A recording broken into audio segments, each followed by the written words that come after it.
Buenas noches, querida comunidad LinkedIn, YouTube. Estamos en directo. Hemos tenido algunos problemas técnicos bien solucionados porque aquí somos unos tres cracks. Bienvenido, David. David Gracias. Gardonio Blanco, jefe nacional de La Roche-Posay. Es farmacéutico de profesión especializado en oncología y el año pasado recibió un premio a la excelencia del mejor farmacéutico por ACM Pharma. Felicidades, David. Gracias. Y muchas gracias por hacer malabares y estar esta Ujú. noche aquí con nosotros.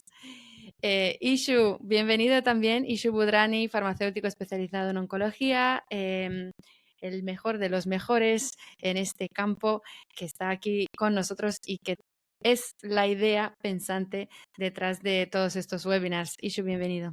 Muchas gracias, bien hallado. No hace falta que diga que para mí David es un referente a nivel nacional y para mí un maestro, y es un orgullo siempre estar a su lado como persona y como profesional, y que para mí siempre es un orgullo tener una amiga como tú que me coge el teléfono y me aguanta. Así que te lo digo públicamente, que te deseo todo lo mejor. Muchas gracias. Yo también a ti. Venga, pues vamos al lío. Queremos terminar en 50 minutos. Hoy tenemos un timing así de suizos, a ver si lo vamos a conseguir. Vamos a hablar de lo que más nos gusta en este canal, que es la piel. Vamos a hablar de cómo cuidar la piel, cómo prevenir y cómo paliar esos síntomas que aparecen durante un proceso oncológico. Primero, siempre me gusta poner un poco en contexto las cosas, ¿no? Primero tenemos que entender qué es lo que hay que solucionar. ¿Cuáles son, David, los efectos cutáneos más visibles, digamos, o más frecuentes después de una quimio, una radio o inmunoterapia? Que en el webinar anterior nos explicaste que la inmunoterapia también es otra de Ujú. las herramientas. Y la hormonoterapia y los anticuerpos conjugados y un montón de cosas más. Jolín. Tienes razón, pero sí que es verdad que, vamos, por recordar muy rápidamente, hay catalogados 23 efectos adversos que pueden ocasionar las terapias oncológicas en la piel de los pacientes oncológicos, 23. Pero es cierto que las más frecuentes son 8, que son las que más o menos, de alguna manera, los farmacéuticos que trabajáis en oficina de farmacia, en hospitales, verá que van a haber algo más, pero son los que os vais a poder encontrar o lo que más van a ver también los pacientes de manera habitual. Y estamos hablando de dos, por ejemplo, que son súper comunes y es algo que seguramente ya está pedido, os podéis quedar, y es que la serosis y la fotosensibilidad es común a todas. A todas, sin excepción, ¿vale? La fotosensibilidad, la única diferencia es cuánta, poca, mucha, muchísima, pero todas las terapias oncológicas van a disminuir la resistencia al sol. Así que ya tenemos la piel seca, ya tenemos la serosis, tenemos la erupción maculopapular, como lo indica, son máculas y pápulas que aparecen pues, por una terapia dirigida en concreto, un ras papulopustular, aquí hablamos de pápulas y pústulas, ya no hablamos de manchas, hablamos del síndrome mano-pie, hablamos también de las fisuras y las grietas, hablamos de las paroniquias, que se acordaos que son esas inflamaciones ungueales que son realmente muy dolorosas, y hablamos también como la radioterapia obviamente es una terapia oncológica, su propio efecto adverso propio de la radioterapia es la radiodermitis, que obviamente también influye, y el picor, que es algo que es muy común sobre todo en las inmunoterapias. Ujú. David, has hablado con tu máxima velocidad. Escucha, Rápido. el síndrome mano-pie, ¿qué era? Cuando tienes esa tumefacción en las manos y pies y tienes como hormigueo, ¿es eso? Mm. Sí, realmente, bueno, es una manera muy básica de explicarlo, pero sí, efectivamente, son afectaciones en las palmas de las manos y en las plantas de los pies, Ujú. principalmente o bien por quimio o bien por terapias dirigidas. Alguna inmunoterapia suele dar, pero muy pocas, sobre todo son estas dos. Y sí que es verdad que para nosotros síndrome mano-pie es como muy general y muy común, pero los dermatólogos sí que diferencian en lo que es un eritema acral y un keratoderma plantar o un síndrome mano-pie. La realidad es que efectivamente puede bueno, cursar con queratosis importante, con esa sensación de parestesia, que es esa sensación de hormigueo que acabas de decir, Adina, que es muy desagradable, muy desagradable. Calor, cierto ardor, mucho inconfort, es bastante incapacitivas, la verdad, suelen ser temporales, son reversibles, es decir, no duran para siempre, aunque a veces que tarda tiempo en volver a su estado natural. Y realmente sí que es verdad que la diferencia, sobre todo en las que ellas que provocan queratosis, es que aparte de hidratar mucho las manos y todo esto, que efectivamente ya lo hablaremos ahora a posteriori, Ujú. aquí sí que hay que incorporar, por ejemplo, la urea en este caso en concentraciones mayores al 10%, porque lo que buscamos es el efecto Queratolítico. queratolítico. Eso es. Súper. Correcto.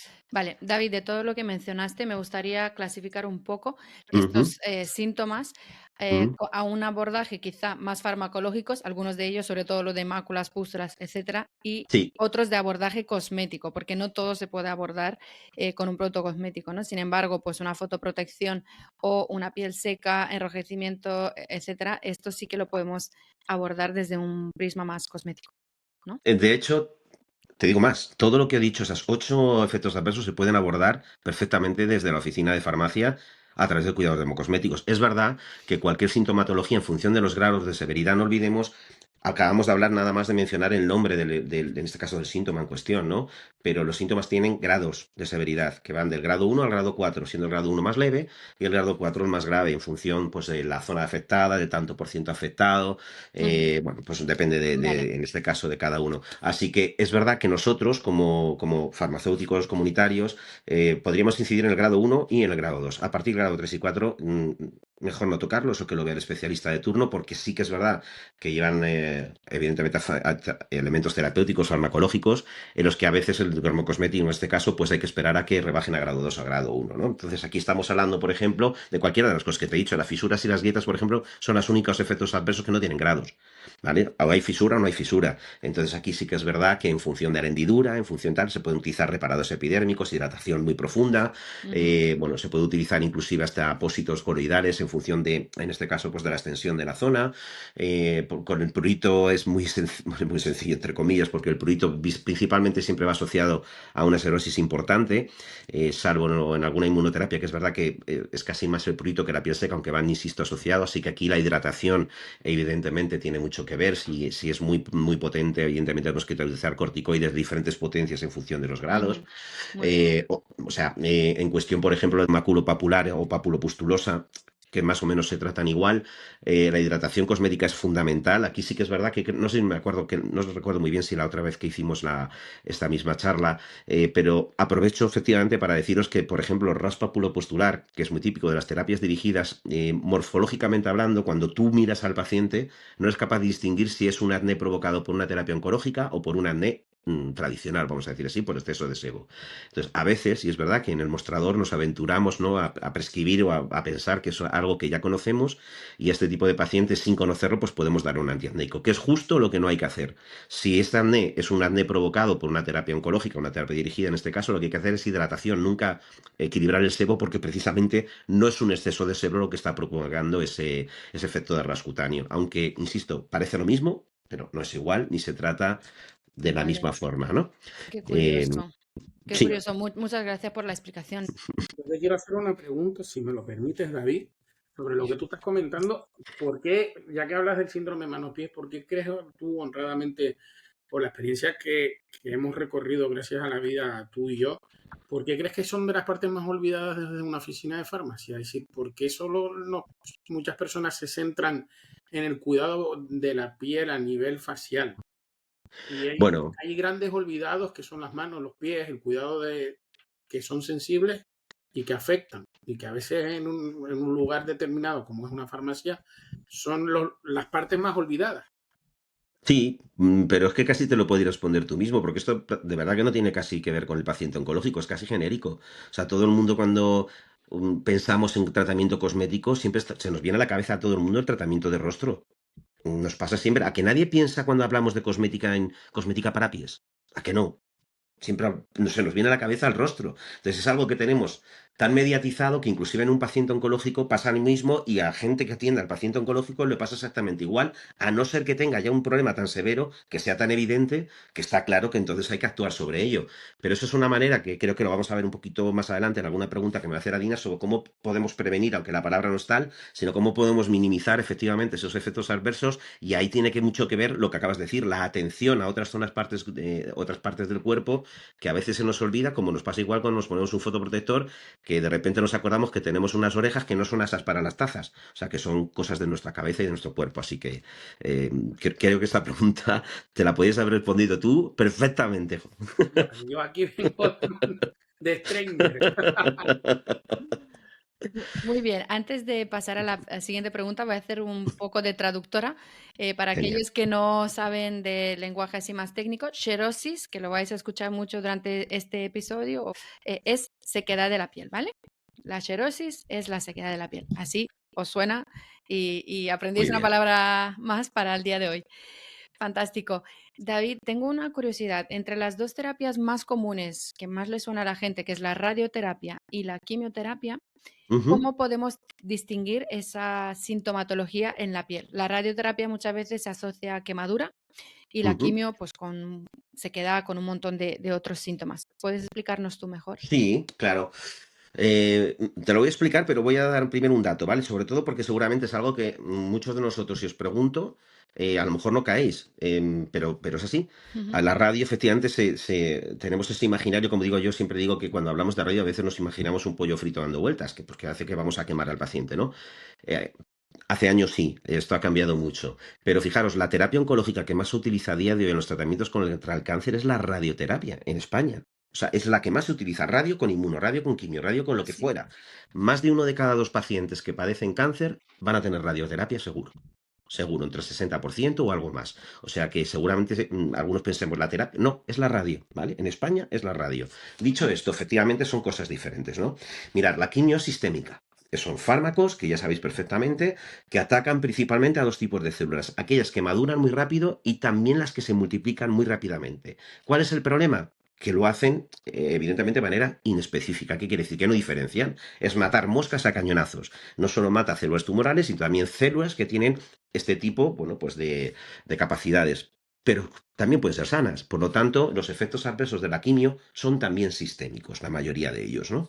Ahí estamos hablando de, pues solo con que pensemos qué células se dividen rápidamente lo vamos a saber. La alopecia que provocan algunos quimioterápicos es precisamente porque el pelo es una de las cosas que suele crecer de manera rápida.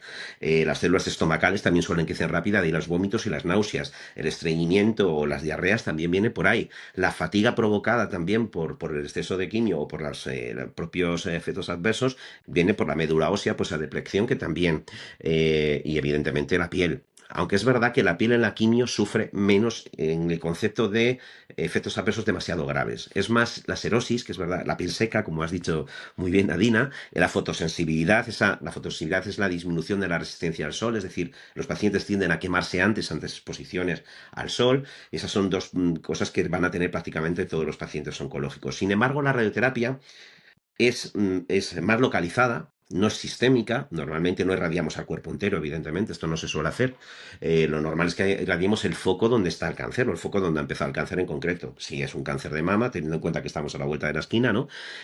Bueno, pues vamos a irradiar la mama que efectivamente tiene pues esa parte cancerosa, ese tumor en concreto. Entonces son zonas irradiadas en concreto, por lo tanto, la radiodermitis es más localizada. No va a haber Ujú. una radiodermitis sistémica, es una zona muy local donde lo que pasa con la radioterapia es que lo que estamos dando es radiación ionizante, ¿vale? En un volumen de cuerpo concreto, buscando o bien curar al paciente, es decir, disminuir o matar todas las células tumorales, o disminuir el número de esas células tumorales para que luego a través de otras terapias pues puedan ser tratadas, ¿no? Pero eso sí, siempre respetando los tejidos adyacentes, es decir, que haya el menor daño posible en las Ujú. zonas donde no está el tumor para que evidentemente no tengamos un efecto adverso. Y eso realmente es la radioterapia, sin más. Dicho esto, pues es evidente que la piel sufre mucho. ¿Por qué? Porque no deja de ser energía que aportamos al cuerpo, en este caso, si es una radioterapia externa, de fuera adentro, donde las capas de la piel sufren bastante. Antes había otros tipos de radiaciones, con lámparas de cadmio y otra serie de cosas que quemaban literalmente la piel de los pacientes, y es verdad que eran pues un poco dramático. Ahora lo que se utiliza, por ejemplo, hay tres tipos de radioterapia externa, que es la tradicional, la que todos conocemos, que se utiliza fotones y son la de fotones, rayos X, rayos gamma. Se utiliza protonterapia, que seguramente os sonará porque lo que se utiliza son protones como radiación ionizante, o electronterapia, que se utilizan electrones propiamente dicho. Lo que más se utiliza, la tradicional, la de fotones, porque es la que prácticamente tienen todos los hospitales. Protonterapia, pues mucho menos, porque realmente solo hay dos máquinas operativas en España, que están aquí en Madrid, la Cunde Navarra y el Quim Pozuelo. Y Ujú. electronterapia se utiliza principalmente en cánceres superficiales de piel porque el electrón no atraviesa la piel, por lo tanto se utiliza en eso o en patologías benignas como pueden ser los queloides, que esto igual la gente no lo sabe, pero para los queloides funciona genial, por ejemplo. Ah, mira Ujú. qué interesante. Mm. Sí. No sabía de verdad que se utilizaba para eso. Es que eres una cajita de sorpresas. Siempre aprendemos un montón de cosas contigo. Me alegro. Em, vale, por todo lo que has comentado, se ve que los efectos colaterales de la radioterapia son menos que los de la quimio, porque la quimio, como actúa a nivel sistémico, pues puedes tener multitud de síntomas, ¿no? ¿A qué te refieres con menos? Si nos referimos a número de efectos adversos, sí, porque Número, sí, sí. porque la radiomitis, o sea, la radioterapia ocasiona radiomitis, punto. Sí que es verdad que normalmente, como va combinada con agua, los efectos adversos son sumatorios. Si es radio con quimio, pues se suman los efectos de la quimio a la de la radio. Pero la radio propiamente dicha da radiodermitis, que aunque no sea, es un número nada más, porque es un tipo de efecto, puede llegar Mm, a ser muy grave, ¿eh? O sea que vale, sí, vale. ¿vale? Hablamos siempre de grados de intensidad, siempre. Correcto, siempre, siempre. Vale, ¿hay algo que podemos hacer para prevenir o mitigar estas reacciones en la piel? En el webinar anterior hemos hablado con Rafaela, que es nutricionista especializada en oncología. Entonces ella nos Ujú. decía que si podemos pillar al paciente antes de empezar el tratamiento, sí que es verdad que ciertos síntomas mejoran. No sé si tiene sentido también a nivel de la piel. Totalmente. O sea, pero vamos, no puedo estar más de acuerdo. Es más, este live podemos acabarlo ahora mismo en cuanto termine esta frase, porque es el ADN de todo. O sea, es lo que es el centro por lo que gira todo lo que vamos a hablar. Entonces, efectivamente, sí que yo quito la palabra prevenir, porque prevenir implica el no aparecer. Y tenemos que tener muy, muy claro, y dado que nos va a ver mucha gente, los cosméticos no hacen, o aunque sea de manera antes de empezar los tratamientos, Ujú. no tienen el poder suficiente como para si un efecto secundario, una molécula, un tratamiento oncológico lo va a dar, lo va a dar. O sea, no va a ser algo que, no va a salir porque me he puesto... No, no hay ningún cosmético en el mundo que a día de hoy tenga ese poder. Ojalá a futuro podamos hacerlo. Ahora, lo que sí que hacen los cosméticos adecuados y apropiados es minimizar al máximo esos grados de severidad de los que hemos hablado antes. ¿Cuál es la clave? Empezar ese tratamiento, sobre todo, es muy fácil, es súper sobrehidratar. Es así de simple. Y cuando hablo de súper sobrehidratar, no me refiero a utilizar un emoliente 2 veces al día. Hablo de empezar 15 días antes, y lo ideal sería 21 días antes de empezar cualquier tratamiento oncológico. Me da igual que sea una quimio, una radio, me da igual, el que sea, o combinación de los mismos. 21 días antes, como mínimo, a hidratar no solo la zona si te van a irradiar una mamta, todo el cuerpo, mínimo de 6 a 10 veces al día. Wow, Mínimo. wow. Es una barbaridad, parece una barbaridad, Tal cual. David. Vale. Parece una barbaridad. De hecho, muchas veces dicen, bueno, por mucha crema que te pongas, la piel ya no va a formar. No, no os preocupéis. No os preocupéis, van a ser 3 semanas. El resto luego, a partir de ahí, vamos a trabajar de una manera normal en la piel. No hay ningún problema. Pero lo que queremos es que realmente tengamos la seguridad absoluta de que perdón, durante ese tiempo se engrosa la capa córnea lo suficiente para estar lo suficientemente preparada, valga la redundancia, para Ujú. recibir todas esas toxicidades. Cuanto más gruesa esté la capa córnea en ese periodo, está comprobado, o sea, es evidencia científica previa, que los efectos adversos en la piel son de una intensidad muy leve, en grado 1, grado 2, que son perfectamente manejables para los especialistas, me da igual que sea en el hospital o en la farmacia comunitaria, que atienden al paciente oncológico. Así que la clave, súper sobrehidratar 21 días antes, de 6 a 10 veces al día, en función de, bueno, pues del tipo de piel también que tengamos, porque con la finalidad de eso, de engrosar la capa córnea, que es eso, ya os digo, eso es lo que gira todo. Si hacemos eso, igual no tenemos que hacer más webinars de estas, pero sería ideal, ¿eh? Ujú. Sería ideal. Claro, es que tiene sentido porque realmente refuerzas la barrera cutánea, que es tu escudo protector contra cualquier tipo de agresión externa. Entonces, Tal todo el cual. sentido del mundo. ¿Tienes algunos activos favoritos para este objetivo de hidratación y también, entiendo yo, de Mm, prevención de la pérdida de agua? Porque están Total. muy ligados, ¿no? Sí, sí, sí, claro, sí que los hay. Y los vais a conocer todos porque son muy genéricos, pero evidentemente funcionan muy bien, ¿no? Ujú, Mira, para empezar, para tener, más allá del poder que tengamos de estructurar mejor la barrera cutánea, ahora sabes perfectamente, tanto Isu como tú, que están muy de moda, porque es cierto y es importante la microbiota y el microbioma. Así que hay que empezar primero por ahí, es decir, tener un microbioma equilibrado ayuda también a que la barrera cutánea esté en permanente estado de bienestar, vamos a decir así. Así que aquel producto cosmético, un emoliente, por ejemplo, que tenga prebióticos y postbióticos, siempre va a ser un plus de añadido que no tengan otros cosméticos que no lo lleven. Para aquellos que no sepan lo que es un prebiótico, un posbiótico, lo voy a terrenalizar un poco. Un prebiótico es ese alimento necesario e imprescindible que necesitan las bacterias que tenemos en nuestra piel para que sigan estando en condiciones, las buenas, no las patógenas, ¿vale? Y los postbióticos son lisados de bacterias vivas o en su defecto, bueno, pues excreciones de determinadas células que puestas en la galénica, es decir, en las cremas o en los productos cosméticos de cualquier marca, lo que hacen es precisamente equilibrar el microbioma desde ahí, ¿vale? Cuidado, Ujú. pre y post, no pro, Muy bien, ¿vale? David. Probióticos no, ¿vale? Sí, Las bacterias vivas no se pueden poner en los cosméticos. Dos mm, razones muy claras, muy rápidas. La Reglamentación Cosmética Europea nos dice que, por razones obvias, ¿eh? Primero, por seguridad, no se considera un producto seguro. Nadie en su casa abre un cosmético y lo ve lleno de moho y se lo pone en la cara. No, creo que ninguno lo hace, ¿verdad? Pues no lo hagáis. Y lo segundo, por razones evidentes, es decir, los cosméticos para que duren en el tiempo llevan conservantes, que pueden ser más químicos, naturales, lo que queráis, pero llevan conservantes. Pero lo llevan para eso y lo llevan para que no crezcan bacterias vivas.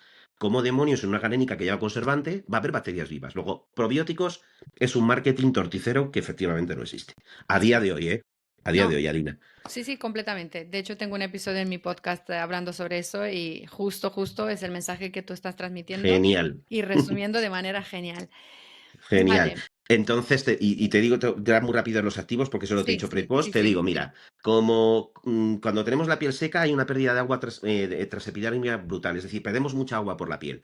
Igual que haría un fontanero cuando llega a nuestra cocina y nos pone una ñapa en la tubería porque está nueva, no la quiere cambiar, pues lo mismo, hacemos, si me permitís la expresión un poco rara, ñapas cosméticas. Es decir, lo que ponemos son tampones para que en la piel se quede retenida esa humedad en superficie, que es lo que necesitamos, y estamos hablando ahí, pues, por ejemplo, de aceites vegetales, de siliconas cosméticas, ¿vale? O de vaselinas de este estilo, ¿no? Una vez que hemos hecho eso, ahora sí hidratamos de fuera adentro. Activos muy conocidos: filagrina, factor natural de hidratación, ácido hialurónico, como no, ¿vale? La propia urea inferior al 10% que ya sabemos que hidrata. Ujú. Perfectos. Una vez que ya hemos hidratado, tenemos que calmar la piel, porque la piel está muy agredida. ¿Cómo la calmamos? Alantoína, bisabolol, perdón, glicocola. Hay muchos, Pantenol, ¿no? pantenol yo creo. Pantenol, Mm, niacinamida. Perfectos, ¿vale? También mm, influye mucho las concentraciones. No siempre las concentraciones. No vale con el nombre. También hay que saber ya. qué concentración. Y por último, si queremos realmente reparar la barrera cutánea, porque hasta ahí estaríamos haciendo un trabajo perfecto, pero no haríamos una reparación perfecta, tendríamos que utilizar activos emolientes como las mantecas de karité, los aceites vegetales o las ceramidas. Con eso, vamos, tendríamos un productazo tremendo, vamos. Súper, Tremendo. súper. David, ¿tú qué opinas del petrolatum o de la vaselina? Que algunos dermatólogos son un poco a la antigua y como que recetan mucho eso. Bueno, pues porque tú lo has dicho, o sea, el costumbrismo también es una manera de prescribir. Vale. El no abrirse a las nuevas tendencias implica que lo mío es como yo lo conozco y funciona, ¿para qué voy a probar otras cosas? Bueno, es como antes, pues ahora tenemos por suerte una batería cosmética enorme, hay un Mm, montón de marcas buenísimas que se pueden utilizar para muchas cosas. Si recordáis un poco hace unos años, hace unos cuantos años, sé que yo ya soy un poco bastante mayor, la Nivea de tapa azul era lo que se llevaba y aquello era la Biblia en verso, y de hecho muchos médicos recetaban Nivea de tapa azul. Algunos siguen conservándolo, ujú, ese tipo de tratamiento, porque consideran que es lo idóneo. Pues es no saber directamente, Dinario, es mm, no actualizarse en los conceptos que hay, cada vez hay conceptos más nuevos.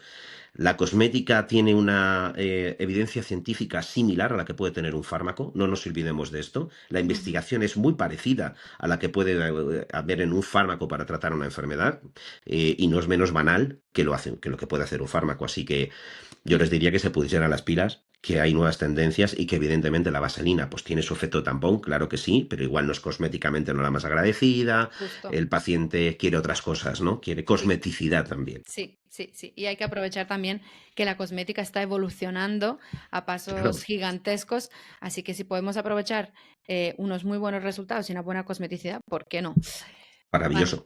fantástico. Vale, vamos a pasar al siguiente bloque que para mí es fundamental, que es la Venga, fotoprotección, ¿vale? Como ¿vale? tú bien has mencionado, los pacientes están inmunodeprimidos, mucho más sensibles al sol en general. Y alrededor de esto hay dos cosas que te quiero preguntar. Uno, los mitos y esas polémicas que giran alrededor de la fotoprotección, los disruptores endocrinos, esos ingredientes que no están muy bien vistos. Y luego, fotoprotección química o mineral. ¿no? Porque también hay mucho debate alrededor de eso. Te acabo de abrir 2 melones. A ver Sí, cómo. dos melones. Bueno, pues obviamente también cada maestrillo tiene su librillo, cada uno tenemos nuestra opinión, tenemos nuestros argumentos a favor, nuestros argumentos en contra. Entonces, bueno, yo voy a intentar ser un poco, bueno, pues gallego, voy a decir, ¿vale? Para empezar, antes de inclusive de entrar en esto, creo que es importante saber que tenemos que tener en cuenta que tenemos que utilizar el mejor fotoprotector solar del mundo. Que lo hay, ¿eh? ¿Sabéis cuál es el mejor fotoprotector solar del mundo que existe? No hablo de ponerte a la sombra, no, hablo de cosmético, ¿eh? Sí, El mejor cosmético solar del mundo existe, ¿sabéis cuál es? sí, yo sí. A ver, que lo diga Isho, a ver si lo No, sabe. yo quiero saberlo, a ver lo que dice él. Quiero decirlo que lo diga él. Pues evidentemente, Isu, el que te pones. El que no te pones, no. Da igual, te lo tienes que poner. Ese que te has comprado para ir a la playa y luego te lo vuelves a poner cuando niño ha hecho la mili, ese no es el mejor solar, ¿vale? Por lo tanto, el que te pones. Así que lo primero que Pero el tenemos que mejor decirle solar a es tú. el que está en la farmacia en un lugar donde no llega el sol. Bueno, ya si queremos ser Vale, papistas, nos entonces si metemos nos ahí, ponemos, nos ¿vale? ponemos.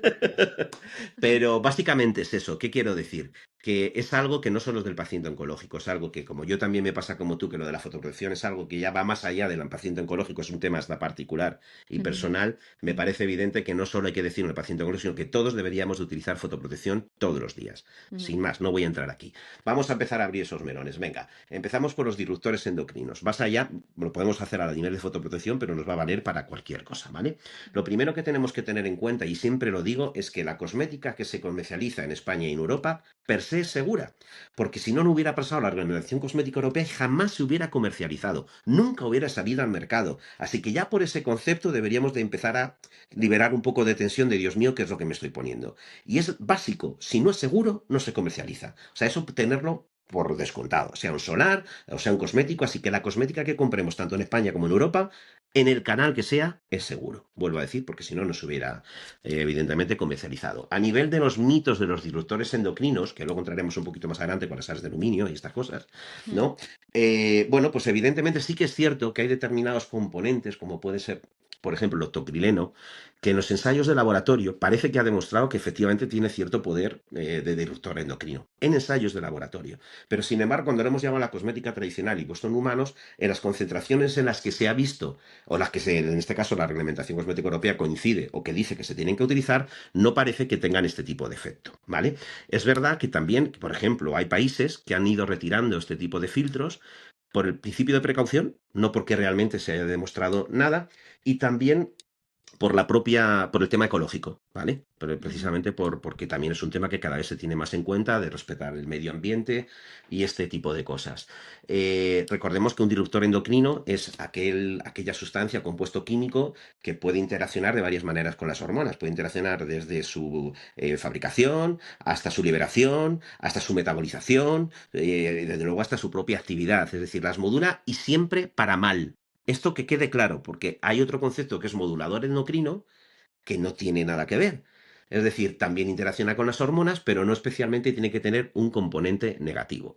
Por volver un poco al tema oncológico, por ejemplo, un módulo endocrino es un tamoxifeno. Si os suena el nombre, ya sabéis que son fármacos que se utilizan también en los tratamientos contra el cáncer, que interaccionan, evidentemente, con los receptores de estrógenos. O sea, sí que tienen actividad en este caso haciendo que disminuya la actividad de estrógenos. Pero en este caso es bueno, porque es lo que buscamos. Porque precisamente son para cánceres hormonales. Así que tiene una actividad hormonal positiva, luego no es un disruptor endocrino, pero sí es un modulador endocrino. Y lo mismo pasa con otra serie de productos. Y en los solares, pues evidentemente vuelvo a decir, todos los solares que se comercializan, evidentemente que tienen ese tipo de filtros, los filtros químicos se consideran seguros por la reglamentación cosmética europea y por el resto de las agencias, siempre y cuando también se utilicen en las concentraciones que evidentemente están aprobadas. Si esto se hace, no deberíamos de tener ningún problema con los potenciales reductores endocrinos que supuestamente llevan los solares, que yo os digo que no. También es verdad que la propia reglamentación europea y nosotros, los laboratorios, hemos ido modificando haciendo que haya activos químicos que sean bastante más seguros porque son activos de nueva generación. Por ejemplo, el Tinosorb M, el Tinosorb S, el Mesoril XL, el Mesoril XS, que son evidentemente filtros químicos, pero con un poder de De seguridad amplio enormemente espectro. mayor. Efectivamente, de amplio espectro y con una seguridad muchísima mayor. Y con respecto a los filtros químicos y minerales que me decías, Esto es que me preguntas como si tuviera que decidir si quiero más a papá o a mamá, porque realmente cada uno tiene su actividad.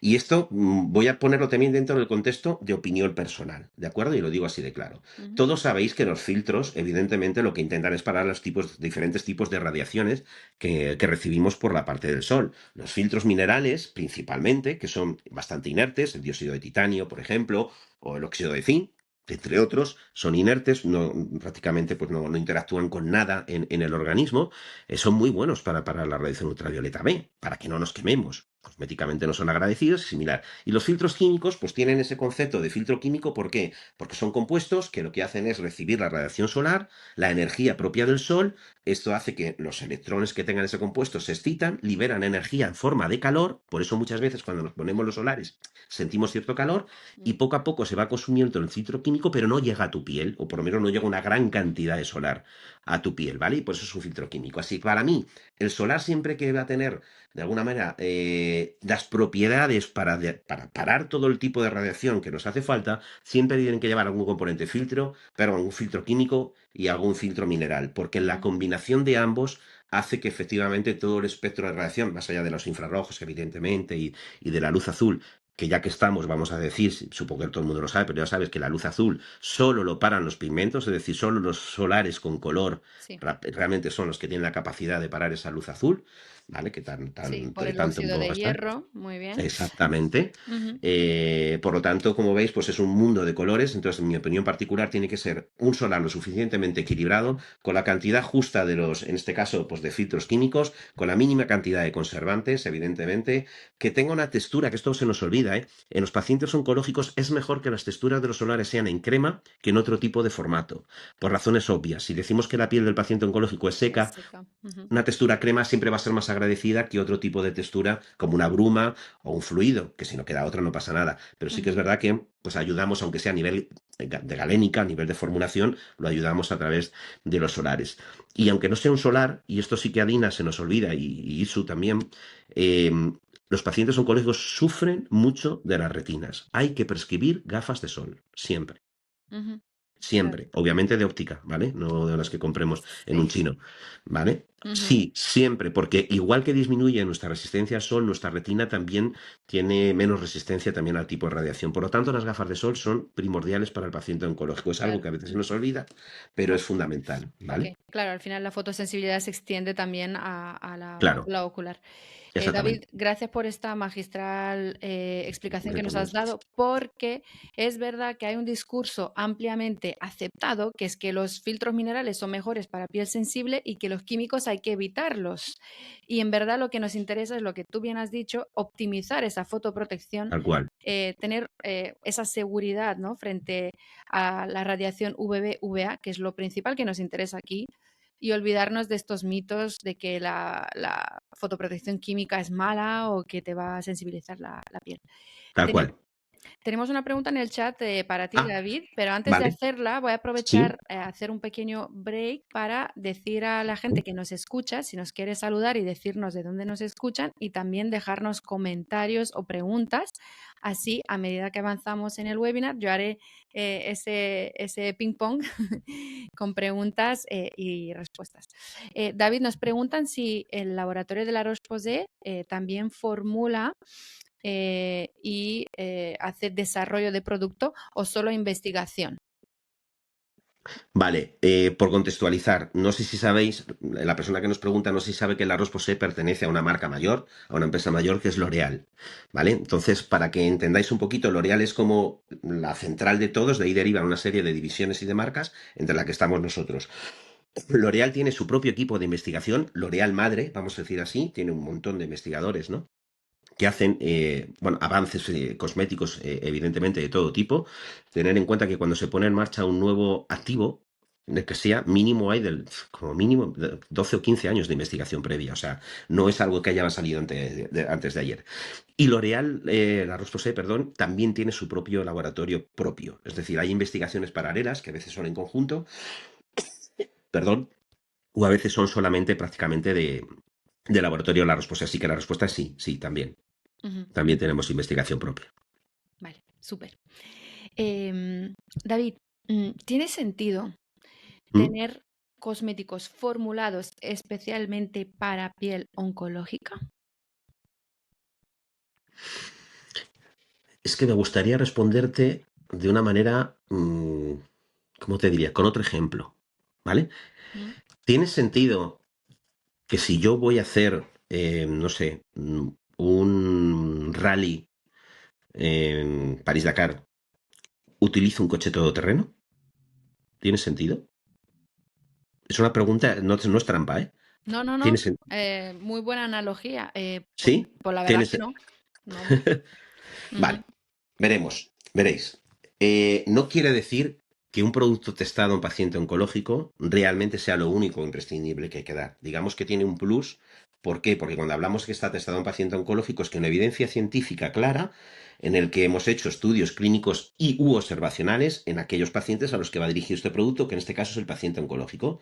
ujú. Siempre bajo supervisión de profesional cualificado científicamente que tiene que garantizar no la seguridad del producto, que ya está garantizada porque evidentemente ha habido esa evaluación toxicológica, esa evaluación de la Reglamentación Cosmética Europea, pero sí su tolerancia, que evidentemente hay que medirla, ¿vale? Para comprobar en qué estados de la piel realmente se puede utilizar este tipo de productos. Por lo tanto, es un plus. Yo siempre digo que es o ir a un examen a probar con un 5 si utilizas una cosmética que en principio no tienes evidencia, pero que podrías utilizar, o ir a un examen a por la matrícula de honor, donde realmente sigues aprobando el examen, pero de otro nivel, ¿no? Es como un nivel superior. Pues es lo que pasa. ¿Tiene sentido? Evidentemente para mí sí. De hecho, yo siempre recomiendo a los pacientes, a los que hago mis sesiones, a los especialistas, que a Mm, ser posible dentro de sus prescripciones, siempre de alguna manera, y siempre que lo consideren oportuno, evidentemente prescriban productos que tengan esa evidencia científica previa en paciente oncológico. Recordar, creo que si no lo dije la otra vez, lo vuelvo a decir ahora, que solamente el 0,3 de la cosmética española está testada en paciente oncológico. El 0,3. Bueno, yo creo que testar en un paciente oncológico evidentemente va a depender mucho de lo que consideremos prioritario, pero también de lo que consideramos ético, ¿vale? Entonces, para mí, ya. si yo voy a hablar a un paciente, oye, esto lo puedes utilizar, lo mínimo que tengo que hacer es haberlo utilizado en algún paciente similar, ¿vale? Ujú. Entonces, tiene todo el sentido. Todo el sentido. Y además tienes evidencia científica que no sé si me lo vas a preguntar a posteriori, pero existen diferencias reales en lo que la actividad de un producto, por ejemplo, testado en paciente oncológico con otro que no. Pues te voy a responder con un estudio. ¿Vale? Un estudio que acabamos de realizar en el San Pau. Digo acabamos de realizar, llevamos 3 años con el estudio, o sea que, pero Ujú. acaba de terminar. Se ha presentado el póster en el Congreso Internacional de Cáncer de Pulmón y lo vamos a presentar nuestra investigadora principal, bueno, nuestra no, la del Hospital San Pau. Se va a presentar en el congreso más importante de oncología, que es en el Mundial de Oncología. Le han admitido el póster, donde realmente lo que buscamos es, o lo que se buscaba es, cómo un producto cosmético testado en paciente oncológico, que en este caso era un gel de baño y un emoliente, una crema corporal, disminuía el picor drásticamente de los pacientes que estaban en tratamiento con inmuno y además les mejoraba la calidad de vida. Pero no contento con eso, el hospital nos pidió que lo comparáramos con un producto similar de farmacia, ¿vale? Igual, con un gel de baño y un hidratante. No me voy a anticipar, pero si lo estoy contando aquí es para que entendáis que los resultados han sido no buenos. Lo de después. Luego, claro que hay diferencia. Ahora ya con evidencia científica además. Ujú. Ya no es que lo diga yo. Qué bueno, felicidades. La verdad es que dan mucha confianza, ¿no? Este tipo de productos que tienen un respaldo científico, una investigación detrás y unos resultados validados de manera empírica y no solamente a nivel teórico, ¿no? Eso es. Escucha, David, que la fotoprotección da para mucho, entonces Ah. tenemos una pregunta, tenemos Venga. una pregunta de Santiago. Lo voy a poner aquí en pantalla. Él dice, ¿los pigmentos óxido de hierro son superiores a los filtros como Mexoril 400 o Triasol? Que no tiene nada que ver. En este caso, óxido de hierro lo que hace, mira, los filtros lo que hacen son absorber radiación. En este caso, en un óxido de hierro no absorbe la radiación que absorbe un tinosor, un mesoril, es otro tipo de radiación. Lo que absorbe es el espectro de la luz visible, ¿vale? Solo ese rango es lo que absorbe. Por lo tanto, si, por ejemplo, utilizamos un solar cuyo único elemento compuesto químico sea un óxido de hierro, primero, te vas a quemar sin género de duda. Segundo, no te vas a librar del cáncer de piel porque evidentemente la radiación UVB y UVA va a llegar a tu piel perfectamente, no va a haber que la pare y le va a dañar. Ahora, eso sí, no vas a tener manchas prácticamente y las arrugas pues muy poquitas, pero lo demás lo vas a fastidiar bastante. Entonces son dos filtros o son filtros completamente diferentes, no tiene nada que ver, ni es mejor ni es peor, es que son diferentes. Ya, completamente. Sí, el óxido de hierro al final no deja de ser un pigmento que te ayuda, te refuerza, digamos, esa protección, sobre todo contra las manchas, ¿no? Contra la Eso es. hiperpigmentación. Sí. Ujú. Y contra el envejecimiento también, ¿eh? Exacto, fotoenvejecimiento también. Y si Ujú. encima tenemos antioxidantes, pues mejor que Bueno, mejor. pues ya, bueno, apague y vámonos. Muy bien. Eh, David, a mí que me gusta ser práctica y hablar Mm, de cosas que sirva a la gente, Venga. otra de las preocupaciones es la cicatrización de la piel durante un Ujú. proceso oncológico y la hiperpigmentación, que aunque tenga una raíz más estética, al final no deja de ser algo que no nos gusta, ¿no? Y que nos hace sentir peor con nosotros mismos. A Ujú. ver qué consejos nos das ahí. Vale, pues mira, normalmente hay pacientes en los que suele hiperpigmentar bastante, por ejemplo, la quimioterapia suele hacer que el paciente hiperpigmente mucho. Ahí realmente lo que se puede hacer, bueno, casi todo con el tema de la hiperpigmentación es fotoprotección, porque realmente no puedes hacer mucho más, ¿vale? Y aún así, con todo, a veces suelen pigmentar bastante. En los casos de radiodermitis más severas también, porque el daño tisular, el daño en los tejidos es tan importante, ¿vale? Que esa hiperpigmentación posinflamatoria es tan grande que Ujú. también la mancha que aparece es bastante fuerte. Pero sí que es verdad que, por ejemplo, a nivel de cuando nos ha hecho una cirugía, nos ha hecho una mastectomía o simplemente es una cirugía extirpativa, nos han quitado un tumor de algún lado y tal, donde la cicatriz está permanente y donde es fácil que hiperpigmente, primero que tenemos que hacer es una reparación lo mejor posible. Daros cuenta que la piel está preparada para reautorrepararse. ¿Sabéis? Que nos ha cortado y al final su piel ha vuelto a su estado natural, ¿no? Sin problema ninguno. Pero no todos tenemos un mecanismo de reparación lo suficientemente tan bueno como otros, de tal manera que muchas veces cicatrices pues pueden quedar de manera con queloides, que ya hemos hablado antes de ellos, de una manera que cuya estructura no acaba siendo la adecuada y puede dar problemas. Para eso siempre es mejor utilizar un reparador epidérmico, ¿vale? Un reparador epidérmico, principalmente que si lleva activos prebióticos mejor porque mejora ese microbioma que habramos hablado, si lleva pantenol, que lo has mencionado tú antes, Adina, maravilloso porque el pantenol es un antiinflamatorio espectacular. Tengo que decir que siempre en concentraciones mayores al 3 o al 4%, ¿eh? Ya. Inferiores no tanto, pero a partir de ahí, bien. Si lleva, por ejemplo, un activo que a mí me encanta, y me encanta, que es el madecasósido, la centella asiática extraída en frío, bueno, o la centella asiática propia, el extracto de centella Sí. asiática, tiene 3 ácidos principales. Ujú, El más importante, el más reparador, es el madecasósido, o el ácido madecasósido. ujú. Bueno, pues bullido en las galénicas de un producto, es muy revitalizante, es bestial, y la regeneración es brutal. Si además utilizamos, por ejemplo, también manteca de karité como reparador epidérmico, no como reparador, sino como emoliente, ¿no? Como para reparar esa estructura barrera cutánea. Y ya la guinda a este pastel que acabamos de cocinar, le añadimos, por ejemplo, oligoelementos como el zinc y el manganeso. Estos oligoelementos, además de ser también antiinflamatorios, tienen un componente antibacteriano, perdón, espectacular. Ojo, píldora, en forma de gluconato. ¿Por qué? Porque hay servicios de radioterapia que cuando, por ejemplo, llevan un reparador con óxido, perdón, con zinc o manganeso, directamente lo descartan porque hay un efecto adverso, o mejor dicho, un efecto que se llama efecto bolus, que es un efecto que consiste en que cuando la radiación llega a la piel del paciente, si hay activos que se han quedado en la piel del paciente, puede dispersar la radiación y por lo tanto no llega en condiciones todo el poder energético que tiene que llegar al tumor. Entonces, en este caso, los óxidos de zinc, por ejemplo, o el óxido de manganeso, que serían filtros físicos, sí que quedan más permanentes en la piel y evidentemente no se puede utilizar, por ejemplo, cuando vas a hacer una radioterapia en breve.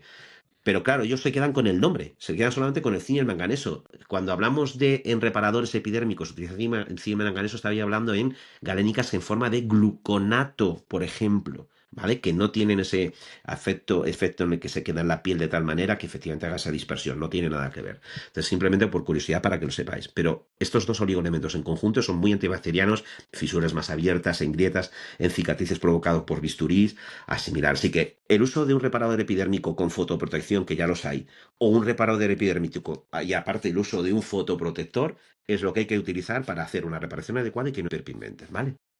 Con eso, David, ¿me dejas decir algo? Soy tan friki que a medida que estabas hablando he reconocido la fórmula del Cicaplast, te lo juro. ¡ah! O sea, soy súper fan, pero súper fan. O sea, esto no es para hacer publicidad en absoluto, hablo de mi experiencia práctica o propia.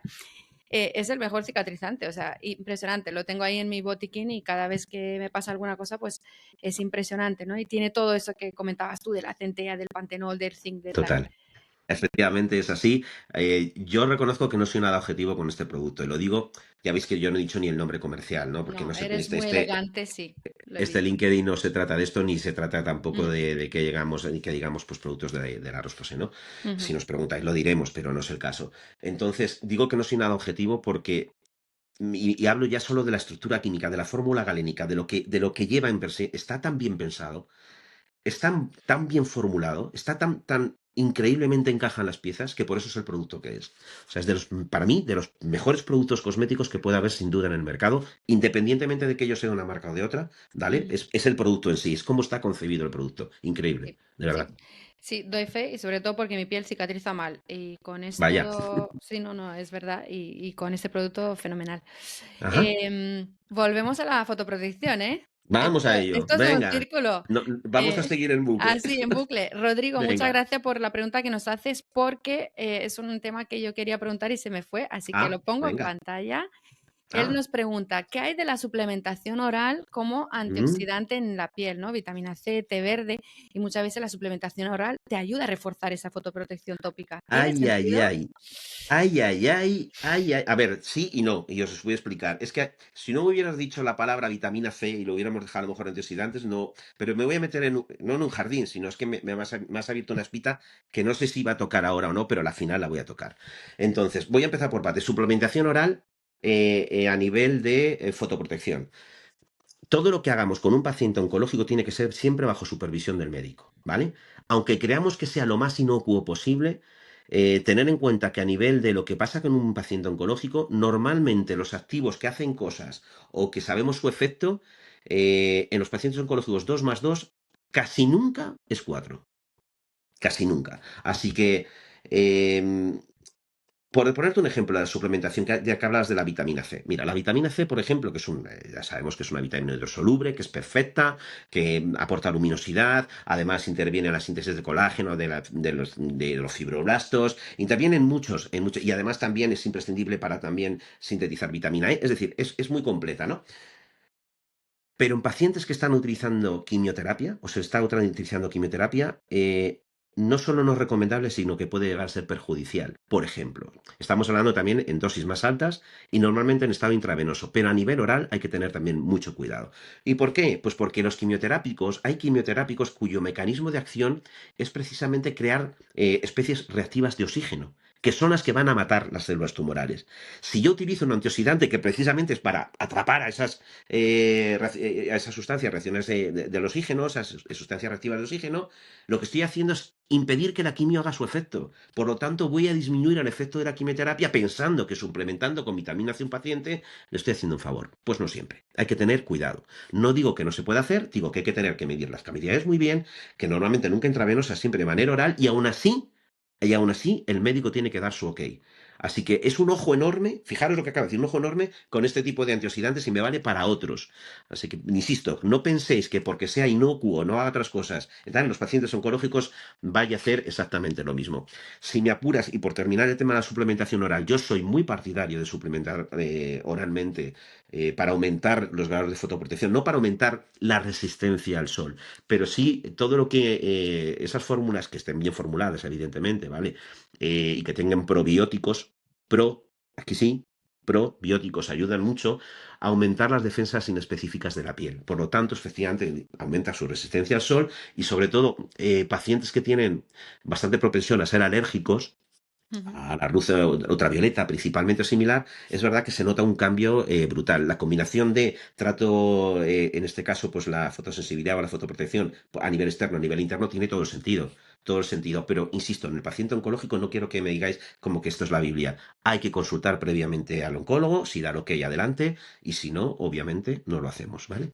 ujú, fantástico. Tengo a Ishu demasiado callado, entonces le Sí, tengo que está muy hacer una callado. pregunta. Yo Muy te parezco callado. como la etiqueta del anís del mono, pero bueno, no pasa nada. Escucha, Ishu, David nos ha dicho ahora un montón de productos cosméticos, que si hidratantes, que si fotoprotectores. Tú en tu experiencia de farmacéutico, en el mostrador, los pacientes con cáncer, ¿estaban abiertos a comprar este tipo de productos o a que estén asesorados por vosotros o los veían demasiado caros? Porque hay que tener en cuenta el factor económico, que hay una implicación económica importante en el tratamiento, ¿no? Entonces, no sé hasta qué punto lo pueden ver prescindible y os costará a vosotros los farmacéuticos. Mira, en la farmacia la gente se dedicaba a venir cuando tenía un paciente de cáncer de mama y venía a decir que el jabón que hay que recomendar, y eso lo hemos hablado y lo ha dicho siempre mucho David, es una higiene corporal, no solo facial, que la higiene es corporal y es todo el cuerpo. Mucha gente que usaba productos de un supermercado X, de una cadena internacional o nacional, que no le hacía efecto. Y venía a la farmacia diciendo que por qué no le hacía efecto. A ver, tienes que venir a una oficina de farmacia y, como he dicho a David, llevar a cabo un cuidado integral con productos aptos y testados en el paciente oncológico. No ir a un supermercado o una gran superficie y comprar un producto de marca X. Esa era una de las mayores dudas que tenían muchos pacientes que venían a querer tener un cuidado específico en un paciente con cáncer de mama, por ejemplo. Y evidentemente aquí la cuestión sobre todo es tener la posibilidad de adquisición de ciertos productos, que eso ya lo vimos en el webinar anterior, que no todo el mundo se lo puede permitir. Pero la labor del farmacéutico evidentemente es buscar la solución en ese sentido. Saber qué puede recomendar en qué momento y en qué momento generalizado, no, individualizado en el paciente oncológico, porque ya el cáncer, por decirlo de alguna manera, ya es una patología individualizada y no generalizada, y un claro ejemplo es la situación del ejercicio de la nutrición, que es una parte integral, sobre todo con el cuidado de la piel. Y una cosa que me gustaría añadir personalmente es añadir la parte de la hidratación, que ha nombrado David, pero la hidratación a nivel de beber. Es decir, me explico. Es lo que muchas personas están hablando a día de hoy, que como antiguamente cuando tenías la quimioterapia te regalaban un pijama, te quedabas en casa, ya luego se pasó a que te daban una raqueta de tenis para que vos fueras a jugar al tenis, y ya la quimioterapia, la radioterapia o la terapia hormonal, que siempre pasa por una oficina de farmacia, es como el jabón que te ponen en la lavadora pero que necesita agua. Si tú no te hidratas, la piel no se cuida, y si no te hidratas, tu cuerpo no funciona de la manera óptima. Entonces, son cosas que sobre todo nosotros como farmacéuticos tenemos que saber indicar y cambiar. Si no lo hacemos y no le damos una solución a una persona que no tiene un poder adquisitivo alto o no tiene un poder de sabiduría, por añadir algo más, yo me he encontrado con situaciones de pacientes que por desgracia no saben leer y no saben escribir y que han tenido rechazos a catéteres y no han sabido que se han tenido que aplicar un protector solar, como indicaba David, y bien aplicado, y no tienen culpa. Y ahí entra el rol del sanitario para poder llevar a cabo un Educación, acompañamiento acompañamiento. integral.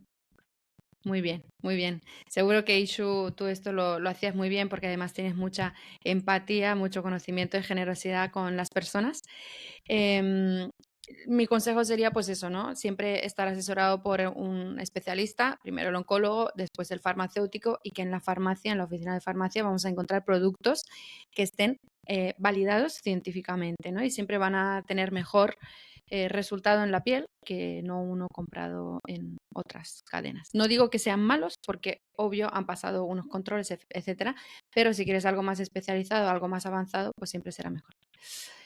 Bien, nos quedan poquitos minutos, pero no pasa nada. Tenemos una última pregunta así para acabar y para sintetizar.